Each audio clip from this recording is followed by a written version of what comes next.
Happy JCG in the dungeon with the new Carnage Premium Format figure.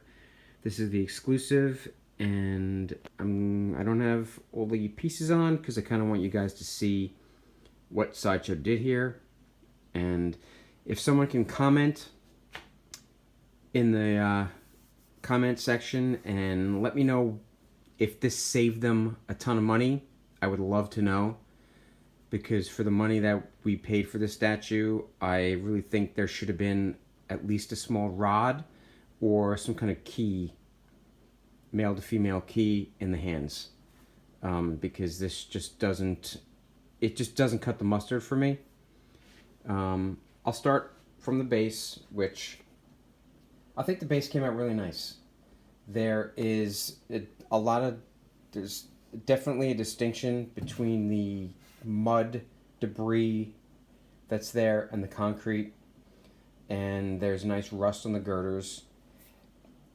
Could there be a little more detail in the concrete? Sure, you can go in there and you probably dry brush and add some dirt and just a little bit more depth and give it a little more realism. But overall, base is great. I love it. Heavy as shit. Really heavy base. First problem I have, and this is what makes me kind of go back and forth. Like, I've seen reviews where he fits in the base, but if you move the base, it's almost like he's going to slide out.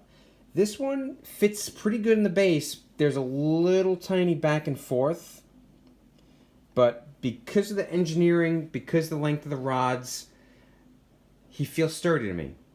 But still, there's that back and forth, and that just raises a question. How is it going to stand over time? Will there be more and more sway? Or will it stay the same and fit pretty solidly? But the fact that there is sway just makes me a little nervous, and it's just, that's problem number one. Okay, now let's move up. There's some issues with the paint that I had.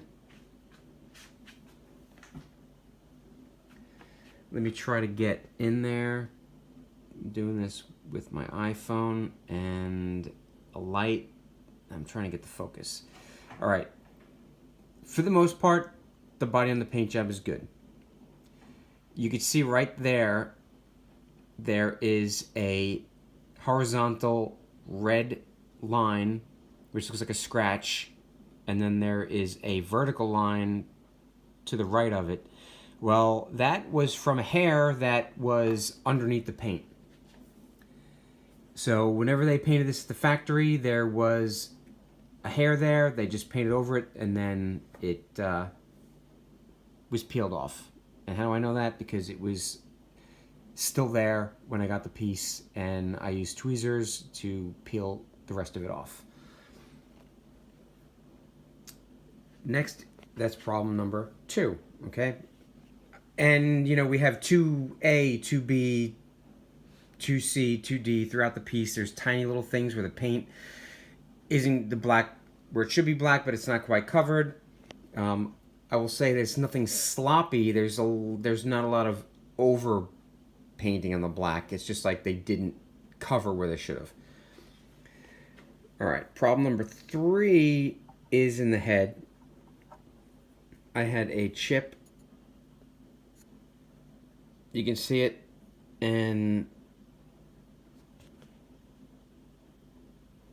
sorry guys, it's hard to do. We don't have a light set. It's right there, and you can see it when it's on the statue. Not all that easy to see it, but I know it's there. So guess what? When I look at the statue, and when I have friends who come over and they look at the statues as close as I do, they're gonna be like, "Hey, dude, you got a paint chip there." Like, it's there. I paid X amount of dollars for this. It shouldn't have a paint chip. That should have been QC'd.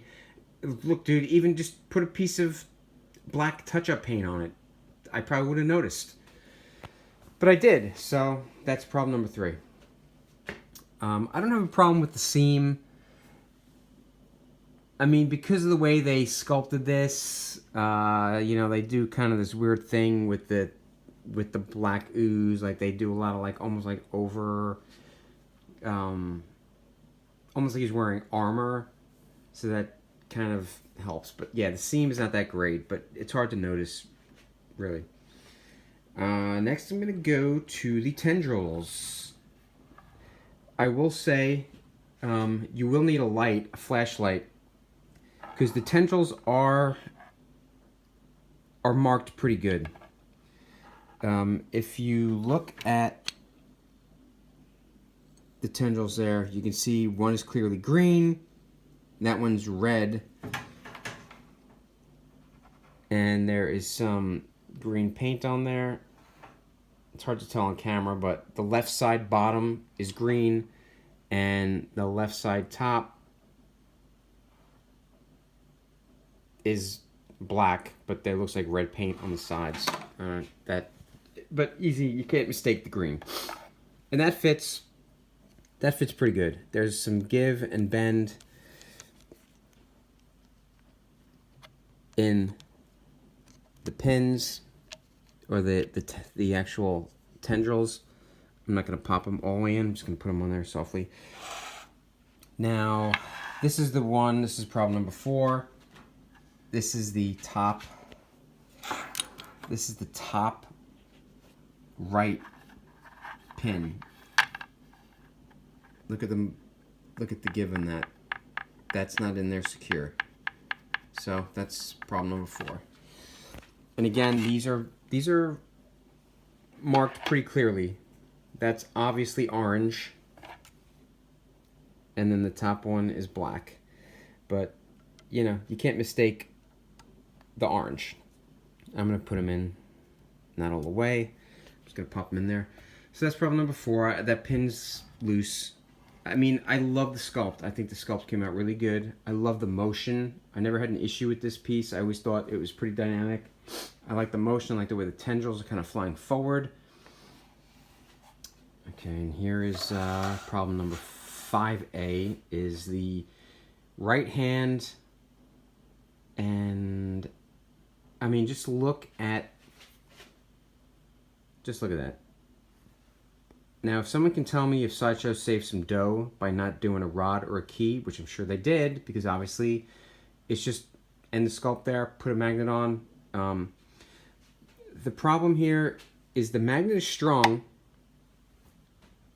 but there's a lot of give in this. There's a lot of give. The tendrils, which work as a collar, don't secure the hand as well as it could if it was a male-female key, or if there was a small metal rod in there.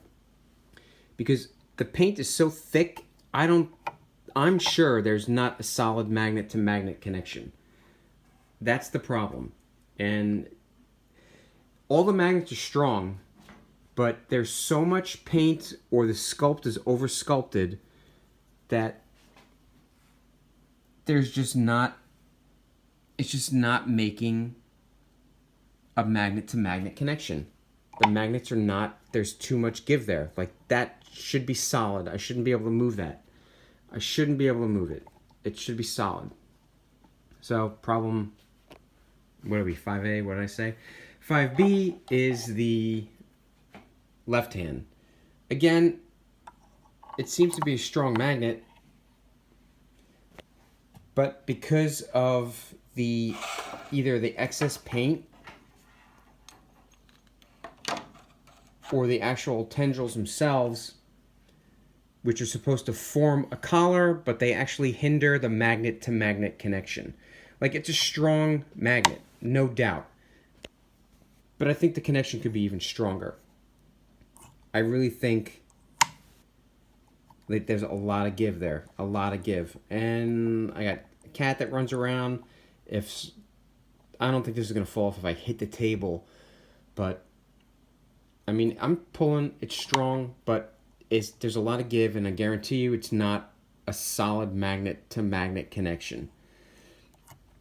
The bigger issue is the EX hand, which, number 1, came damaged.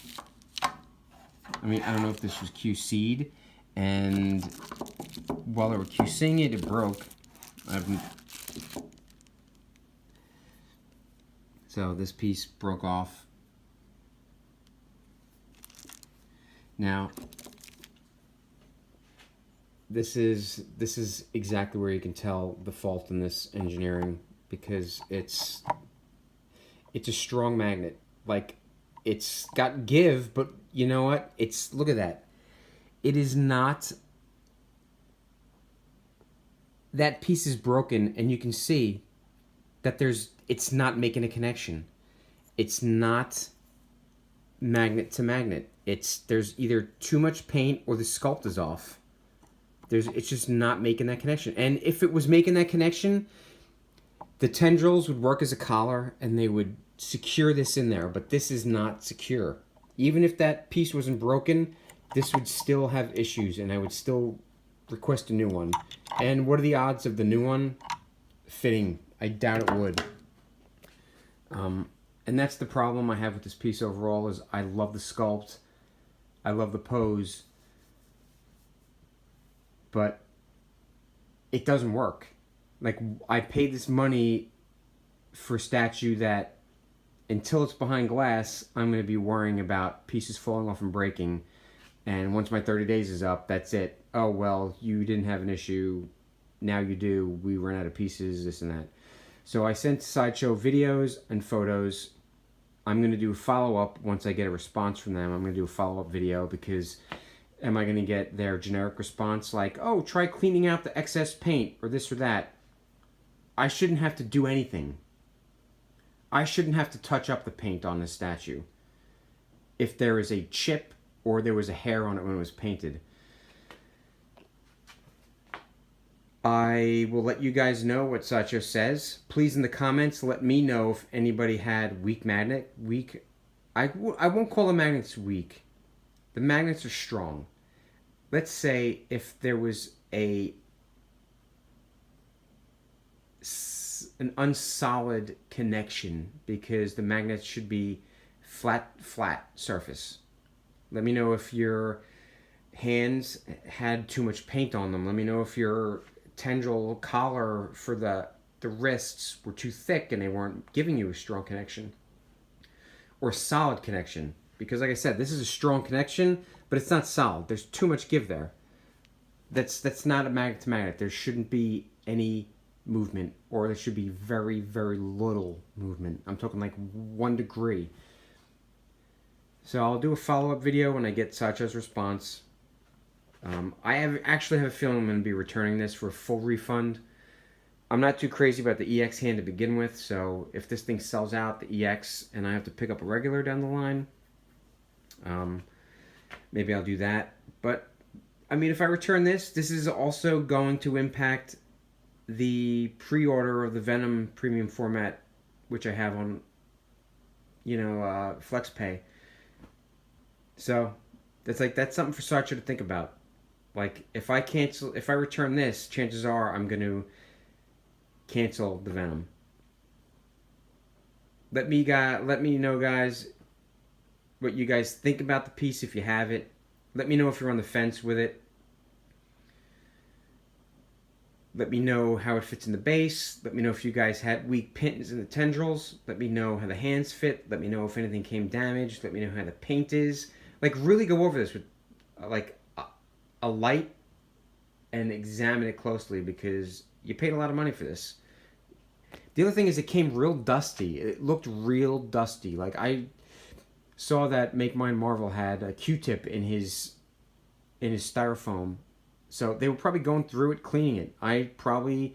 If I decide to keep it, I'll probably do that myself. Go through with a Q-tip. But I want to get Sideshow's response first, and I'm going to let you guys know what they say. I'll do a follow-up video, because this is something that they need to address. They don't need to blow me off. And by blowing me off, I mean giving me a list of to-dos for this stuff to work. I shouldn't have to do anything. I should just put this thing together, put it on a shelf, and it should be good. So let me know. Like, comment, subscribe. Let me know in the comments how you guys feel about this piece. If you got it, if you loved it, if you hated it, what issues you had. And yeah, I'll let you know, because this is not a guaranteed to stay in my collection. As much as I love it, it could be going back. It's too much money to keep for substandard engineering and execution. All right, later, guys. Hope this was helpful.